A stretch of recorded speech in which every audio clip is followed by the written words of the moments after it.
अब शहर में रहने वाले लोगों को तो हर चीज की फैसिलिटी की आदत होती है, लेकिन गांव के लोग अपनी सादगी में ही अपना जीवन अच्छी तरह बिता लेते हैं। मैं यहाँ गांव या शहर के लोगों की तुलना नहीं कर रही हूँ। कुछ चीज कहीं की अच्छी होती है तो कुछ कहीं की।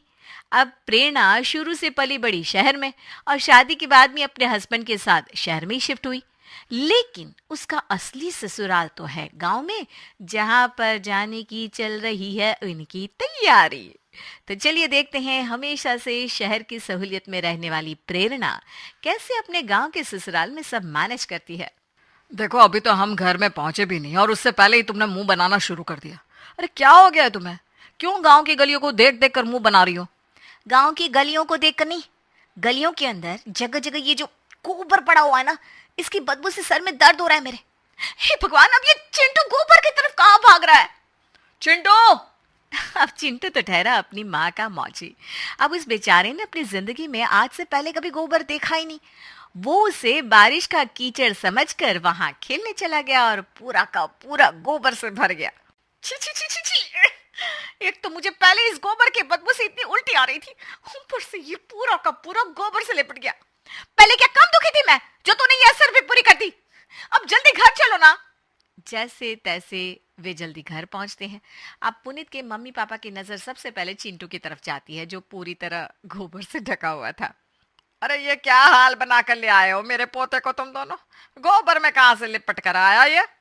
दादी, ये गोबर क्या होता है? ये तो कीचड़ है ना। अरे बेटा, ये कीचड़ नहीं, गोबर है। गोबर मतलब गाय की पोटी है, पोटी। क्या? गाय की पोटी? चीची मम्मी, जल्दी साफ करो इसे। बहुत उतावला होकर भागा था ना गोबर की तरफ। चल अंदर, नहलाती हूँ तुझे। मम्मी जी, शाम का टाइम हो गया है, इसे ठंडे पानी से नहलाऊंगी तो सर्दी लग जाएगी। बाथरूम कहाँ पर है? मैं गीजर ऑन कर लेती हूँ। गीजर क्या होता है बहू? गीजर मतलब जिसमें नहाने के लिए पानी गर्म करते हैं मम्मी जी। अरे नहीं भाभी, हमारे गांव में गीजर नहीं होता। हम नहाने के लिए पानी गर्म करना होता है तो चूल्हे पर ही कर लेते हैं। आप मेरे साथ चलो, मैं आपको चूल्हे पर पानी गर्म करके दे देती हूँ। अरे चूल्हे पर तेरी भाभी अपने आप पानी गर्म कर लेगी, तो जब तक जाकर रोटी सब्जी बनाने की तैयारी कर ले। जा बहू, तू चूल्हे पर जाकर गर्म पानी कर ले। जी। अब जिस लड़की ने कभी अपनी जिंदगी में टीवी सीरियल्स और फिल्मों के अलावा कहीं पर चूल्हा देखा ही ना हो, वो भला चूल्हे पर पानी गर्म करेगी कैसे? अब प्रेरणा चली गई चूल्हे पर पानी गर्म करने और निशा ने प्रेरणा को एक पतीला भरकर पानी दे दिया। अरे ये कैसा चूल्हा है? इसमें तो सिलेंडर नहीं है। अरे क्या भाभी, आप भी मजाक कर रही हो? चूल्हे में कब से सिलेंडर लगने लगा? इसमें लकड़ियाँ और उपले लगेंगे। मैं लेकर आती हूँ। प्रेरणा को ज्यादा परेशानी ना हो इसलिए निशा खुद ही चूल्हे में आग जला देती है। भाभी, मैंने आग जला दी है। आप इस फूंकनी से हल्की हल्की फूंक मारते रहना, और अगर ज्यादा आग तेज हो जाए ना तो एक आध लकड़ी बाहर निकाल देना। क्या? हाँ, मैं तब तक ना सब्जी काट कर आटा गूंथ लेती हूँ। निशा अंदर चली जाती है। हे भगवान, ये क्या मुसीबत है? गर्म पानी से नहाने के लिए इतनी नौटंकी। एक गीजर नहीं लगवाया इन लोगों ने घर में। पता नहीं मैं भी कहाँ पर आ गई। अरे ये धुआं, इतना सारा धुआं कहाँ से आ रहा है? अरे! प्रेरणा की आंखों में आंसू आ जाते हैं। वो भागती हुई सीधे अंदर जाती है। अरे ये चूल्हे में कैसे आग जला दी तुमने निशा? पूरा धुआं धुआं हो गया है। इतनी खांसी आ रही है मुझे। अरे भाभी, लगता है आग बुझ गई होगी। आपने ठीक से फूंकनी से फूंकनी मारी होगी। अरे मुझे नहीं पता किसी फूंकनी मुकनी के बारे में। तुम जाकर पानी गर्म करो प्लीज। अच्छा ठीक है भाभी, आप बैठ जाओ। निशा प्रेरणा को पानी गर्म करके देती है और प्रेरणा चिंटू को नहलाती है रात के समय। अरे ये कैसा गांव है तुम्हारा? इतने सारे मच्छर, ऊपर से एक एसी तक नहीं है यहाँ पर। अरे तुम भी ना कैसी बातें करती हो प्रेरणा। गांव के किस घर में एसी होता है? और वैसे भी यहाँ पर तो इतनी शुद्ध हवा होती है कि एसी की जरूरत ही नहीं पड़ती। अरे आप तो रहने ही दो बस। यहाँ मुझे इतनी गर्मी लग रही है और ये गांव की शुद्ध हवा की बात कर रहे हैं। अरे कमरे के अंदर गांव की कौन सी शुद्ध हवा आती है? अरे यार, हमें कुछ ही दिन तो गांव में रहना है, रह लो ना आराम से। घर पर तो एसी लगा हुआ है ना। यहाँ से जब वापस घर जाओगी तो चला लेना एसी और सो जाना आराम से, लेकिन अभी तो मुझे सोने दो प्लीज। अब पुनीत तो अपने बचपन में गांव में रहा था तो उससे तो वहां आराम से नींद आ जाती है, लेकिन शहर में पली बड़ी प्रेरणा को एक सेकंड के लिए भी रात को नींद नहीं आती। सुबह वो अपनी आंखें मसलते हुए बाहर आंगन में आती है। आ गई बहू रानी उठकर? बेटा ये कोई टाइम है क्या उठने का? है, गांव में सब लोग सूरज उगने से पहले उठ जाते हैं, और तू है कि सूरज कब का सर पर चढ़ गया और तू उठकर अब आ रही है। इसमें मैं क्या करूं मम्मी जी? पूरी रात मच्छरों के चक्कर में मुझे तो 1 मिनट नींद नहीं आई। सुबह 5 बजे जाकर आंख लगी है मेरी। अबे मेरी आ रही है मुझे। ओहो, तुम ना शहर की लड़कियां भी जरा से मच्छरों में परेशान हो जाती हो। अरे हम भी तो रोज ही इन्हीं मच्छरों के बीच में सोते हैं। आज सब लोग कब से तेरे हाथ का नाश्ता खाने का इंतजार कर रहे थे। तेरे हाथ का नाश्ता खाने को तो नहीं मिला, अब दोपहर का खाना तो खिला दियो। क्या मैं यहाँ पर खाना बनाऊंगी? ना बाबा ना, खाना बनाने के लिए यहाँ पर गैस सिलेंडर तो है नहीं, और इतनी गर्मी में मैं चूल्हे पर खाना बनाने वाली नहीं हूँ। एक तो इतना धुआं आता है, पूरी आंखों में जलन हो जाती है। मैं पहले ही बता रही हूँ, खाना वाना मैं नहीं बनाऊंगी। ये लो भाई, देख लो इन शहर की लड़कियों को। अरे गांव की सारी लड़कियां ही चूल्हे पर खाना बनाती है, लेकिन इन्हें देख लो कितने नखरे हैं इनके। जब सबका इतना मन है तो बना देना सबके लिए खाना प्रेरणा। और चूल्हे पर कैसे खाना बनाना है ये निशा तुम्हें सिखा देगी। हाँ भाभी, मैं आपको सिखा दूंगी। अच्छा ठीक है। निशा जरा एक बार यहाँ पर आना। जी भाभी। यहाँ पर वॉशरूम कहाँ है? मुझे जाना है। भाभी उसके लिए तो बहुत देर हो गई, इस टाइम तो कोई नहीं जाता। मतलब यहाँ पर वॉशरूम जाने का टाइम होता है क्या? अरे भाभी मतलब सुबह सुबह जाते हैं तो ज़्यादा लोग नहीं होते ना, लेकिन इस टाइम तो सब लोग अपने खेतों में काम करते हैं, तो इस टाइम नहीं जा सकते। क्या खेतों में सब लोग इस टाइम काम करते हैं? तो वॉशरूम का उससे क्या लेना देना? अरे भाभी हम सुबह में खेतों में ही तो जाते हैं। नहीं, तुम मजाक कर रही हो ना? नहीं भाभी, मैं आपसे मजाक क्यों करूँगी, यहाँ पर सभी खेतों में ही जाते हैं। अभी आपको जाना है तो रेलवे स्टेशन पर जाना पड़ेगा, जहाँ पर टॉयलेट बने हुए हैं। अच्छा ठीक है, देखती हूँ कुछ। अब एक दिन देर से उठने के चक्कर में तो प्रेरणा गांव के रेलवे स्टेशन के वॉशरूम में चली जाती है, लेकिन गांव के लोग अभी भी इस तरह खुले में सुबह जाते हैं, ये बात प्रेरणा को बहुत अजीब लगती है। वो घर वापस आती है तो ये लो आ गई बहू। बेटा अब तो जल्दी से नहा ले और सबके लिए खाना बना दे। ठीक है निशा, तुम मुझे बताओ चूल्हे में खाना कैसे बनाना है? जी भाभी। निशा धीरे धीरे प्रेरणा को समझाती है कि चूल्हे में खाना कैसे बनाया जाता है, और थोड़ी थोड़ी एडजस्टमेंट करके सबके लिए पहली बार वो चूल्हे पर खाना बना देती है। वाह बेटा वाह, खाना तो तूने बहुत स्वाद बनाया है। एक बार शहर में खाया था तेरे हाथ का खाना, लेकिन खाने का जो स्वाद चूल्हे पर आता है ना वो गैस के खाने में नहीं आता। वैसे ये बात तो आपने बिल्कुल ठीक कही पापा, ऐसा स्वाद शहर के खाने में कभी नहीं आता। यहाँ का खाना पीना भी ना, एक तो अपने खेतों का है, ऊपर से यहाँ का पानी भी बहुत शुद्ध है, और चूल्हे पर बना खाना तो हमेशा स्वाद ही होता है। वैसे सच कहूँ तो आज खाने का टेस्ट मुझे भी अच्छा लग रहा है।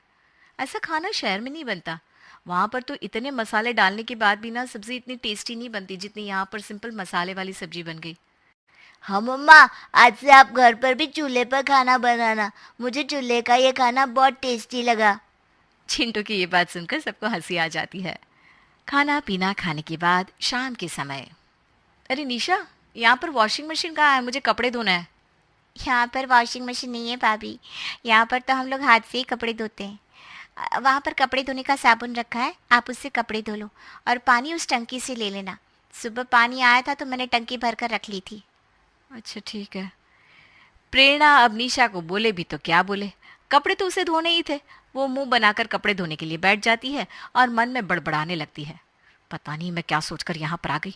कोई फैसिलिटी नहीं यहाँ पर, न पानी गर्म करने के लिए गीजर है, ना सोने के लिए एसी, ना खाना बनाने के लिए गैस, और कपड़े भी हाथ से धोने पड़ रहे हैं। बाकी सब तो छोड़ो, यहाँ पर एक वॉशरूम तक नहीं है। अरे क्या अपने आप से बातें कर रही हो, क्या हो गया है तुम्हें? अरे होना क्या है, दिमाग खराब हो गया है मेरा। कैसे घर वाले तुम्हारे, कपड़े धोने के लिए घर में एक वॉशिंग मशीन नहीं? परेशान हो गई हूँ मैं यहाँ पर। अरे बेटा कपड़े धोने लग गई क्या? क्यों, नहीं धोने थे क्या माँ जी? अरे नहीं नहीं बेटा, क्यों नहीं धोने थे, बिल्कुल धोने थे। कल जब कपड़े धोएगी ना तो मुझे बता दियो, मुझे भी अपनी साड़ी धुलवानी है। बस इसी की तो कमी थी। कुछ कहा क्या बहू तूने? नहीं तो कुछ नहीं। अच्छा बेटा, अब जब ये सारे कपड़े धुल जाएंगे ना तो मेरे साथ चलना। भैंसों के कमरे की सफाई करके आनी है और गोबर भी उठाना है। क्या? देखो मम्मी जी, बाकी सब काम तो मैं फिर भी कर लूंगी, लेकिन ये गोबर वगैरह उठाने का काम मुझसे नहीं होगा। अरे कुछ नहीं होता, तू बस मेरे साथ चलियो। अरे लेकिन वैकिन कुछ नहीं, मेरे साथ चलेगी नहीं तो सीखेगी कैसे हैं? अब जैसे ही प्रेरणा कपड़े धोकर फ्री होती है, वैसे ही उसकी सास उसे अपने साथ भैंसों के पास ले जाती है, जहाँ पूरी जगह में भैंसों का गोबर ही गोबर फैला हुआ था। उसकी सुगंध से प्रेरणा का मन उल्टी जैसा हो जाता है। मम्मी जी कितनी गंदी बदबू है ये, छी छी छी, ये कहाँ ले आई आप मुझे? अरे कुछ गंदी बंदी बदबू नहीं है, मुंह पर चुन्नी बांध ले और मेरे साथ गोबर उठाने में लग जा। गोबर के उपले बनाने हैं और ये सारी जगह साफ करके घर चलना है। अपनी सास के इतना कहने पर प्रेरणा अपने मुंह पर चुन्नी बांध लेती है, लेकिन उसके बाद भी वहां की बदबू से उसका सर चकराने लगता है और 2 मिनट बाद उसे भयंकर उल्टी हो ही जाती है। हे भगवान, तूने तो सचमुच उल्टी कर दी। रहने दे तू, ये सब तुझसे ना हो पाएगा। चल घर ही चलते हैं, वरना यहाँ पर बेहोश हो गई तो तुझे घर पर लेकर जाना भी भारी हो जाएगा। सुमित्रा प्रेरणा को घर पर लेकर आती है। तब तक निशा ने सबके लिए खाना बना दिया था। अब निशा ने खाना बनाया तो बर्तन धोने की ड्यूटी प्रेरणा पर आ जाती है। कोई बात नहीं भाभी, आपकी तबीयत मुझे ठीक नहीं लग रही। एक काम करती हूँ, सारे बर्तन मैं धो लेती हूँ, आप आराम करो। अरे नहीं निशा, अब मैं ठीक हूँ, बस सर में ना थोड़ा दर्द हो गया था। मैं बर्तन धो लूँगी, तुम आराम करो। अच्छा एक काम करते हैं, आज हम दोनों साथ में मिलकर बर्तन धो लेते हैं, इसी बहाने थोड़े गप्पे भी लड़ा लेंगे। अब धीरे धीरे कहीं ना कहीं प्रेरणा भी उनके साथ घुल मिल रही थी, लेकिन एक बात जो उसे बिल्कुल पसंद नहीं आ रही थी वो थी कि गांव के घर में टॉयलेट नहीं था। दूसरे दिन सुबह निशा उसे जल्दी उठा देती है। अरे जल्दी चलो भाभी, वरना सूरज निकल जाएगा। प्रेरणा देखती है कि उनके साथ साथ मोहल्ले की सभी औरतें भी सुबह सुबह खेतों में जा रही है। उसे ये बात कुछ अजीब लगती है। तभी वहां से आते समय वो निशा से कहती है, एक बात पूछूं निशा? बोलिए ना भाभी। तुम्हें ऐसे खेतों में जाने में अजीब नहीं लगता? मतलब शहरों में तो हम सबके घरों में टॉयलेट होता है, लेकिन यहाँ पर किसी के भी घर में टॉयलेट नहीं है। औरतों को कितनी प्रॉब्लम होती होगी, और अगर किसी को दिन में जाना हो तो जा भी नहीं सकता। साफ सफाई की भी कितनी प्रॉब्लम है, किसी को इन्फेक्शन भी हो सकता है। अब क्या बताए दीदी, दिक्कत तो होती है, लेकिन घर में अब टॉयलेट नहीं है तो क्या कर सकते हैं। अरे बिल्कुल कर सकते हैं, सब अपने अपने घरों में टॉयलेट बनवा सकते हैं। दीदी घर में क्या बनना है क्या नहीं बनना, इन सब का फैसला तो हमारे घर के आदमी लेते हैं। घर में टॉयलेट नहीं बनवाया तो हम क्या ही कह सकते हैं। अगर उन्होंने घर बनवाते टाइम टॉयलेट नहीं बनवाया तो आप उन्हें अब तो कह सकती हो ना कि आपको घर में टॉयलेट की जरूरत है। और मुझे पूरा यकीन है अगर आप उन्हें अपनी परेशानी बताओगे तो वो आपकी परेशानी को जरूर समझेंगे। ये तो पता नहीं दीदी। अच्छा चलो दीदी, मेरा घर आ गया, चलती हूँ। एक दिन तो जैसे तैसे प्रेरणा वहां मैनेज कर लेती है, लेकिन अगले दिन जब सुबह उसे फिर से खेतों में जाना पड़ता है तो वो अंदर ही अंदर बहुत उदास हो जाती है घर आने के बाद। क्या बात है बेटा, बड़ी परेशान परेशान सी लग रही है। कुछ नहीं मम्मी जी, लेकिन आपसे एक बात पूछूं? अरे पूछ, एक क्या दो पूछ। हमेशा से ही हमारे घर में टॉयलेट नहीं है क्या? आप लोग शुरू से ही खेतों में जाते हैं? अरे बेटा, हमारे ज़माने में कहाँ ये टॉयलेट होते थे, और गांव में तो खेत होते हैं तो घर में टॉयलेट की ज़रूरत ही नहीं पड़ती। हम तो खेतों में ही चले जाते हैं। लेकिन मम्मी जी, खेतों में जाना ठीक नहीं है ना, आपको कभी ना कोई परेशानी तो होती होगी। परेशानी तो होती है, लेकिन अब तो आदत पड़ गई है, इसलिए ज़्यादा फर्क नहीं पड़ता। आपको नहीं लगता मम्मी जी कि हमें घर में टॉयलेट बनवाना चाहिए? निशा भी अभी छोटी है और इस तरह बाहर खेतों में जाना ठीक नहीं है। आप घर में ही टॉयलेट बनवा लो ना। अरे ना बेटा ना, ये सब काम तो हमेशा तेरे पापा जी ने देखा है। घर में क्या बनवाना है क्या नहीं, इन सब का फैसला वही लेते हैं, और मेरी ना उनके सामने कुछ बोलने की हिम्मत ना है। उन्हें जब बनवाना होगा घर में टॉयलेट तो बनवा लेंगे। अरे मम्मी जी, पापा जी आपके हस्बैंड है और उनसे अपनी परेशानी बताने में कैसा डर? अब आप ही मुझे बताओ, अगर आप उनको बोलोगी कि मुझे किसी चीज़ से परेशानी है तो क्या वो आपकी परेशानी नहीं सुनेंगे? नहीं, ऐसी बात नहीं है बेटा। तेरे पापा जी ना मेरी सारी परेशानियां सुनते हैं, लेकिन कभी इस बारे में बात नहीं की ना तो थोड़ा अजीब लग रहा है। ये क्या मम्मी जी, आप भी ना, इसमें कुछ अजीब नहीं है। आप एक बार बात करके तो देखो। अरे तू ना अब मेरे पीछे मत पड़, मुझे सोने दे, बहुत जोर की नींद आ रही है, जा। अब भले ही इस बात से कितना भी भाग लो मम्मी जी, लेकिन गांव में टॉयलेट तो मैं बनवा कर रहूंगी।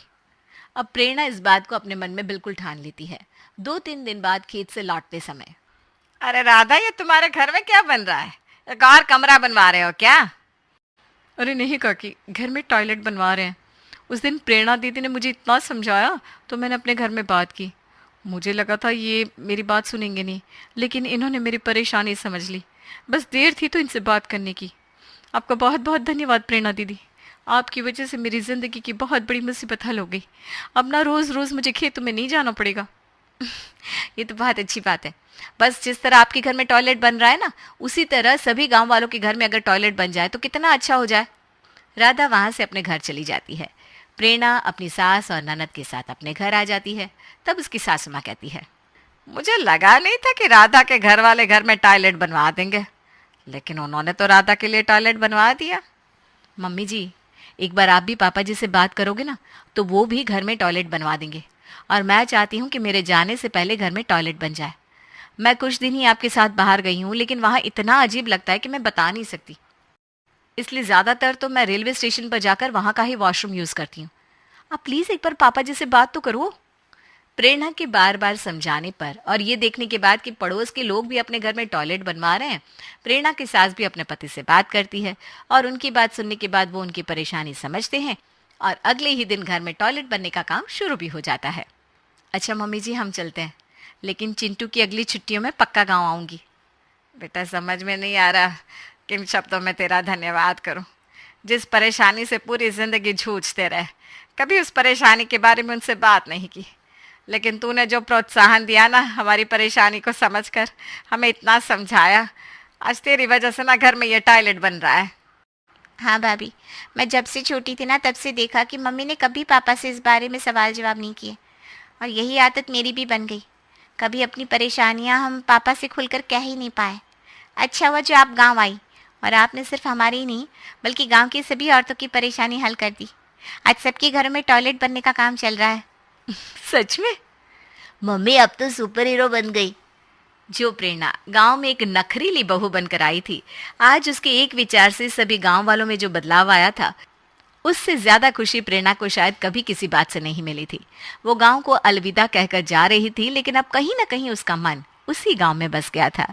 उसे इंतजार था तो बस दोबारा उस गांव में आने का, और वही इंतजार गांव की औरतों को भी था, प्रेरणा का फिर से गांव में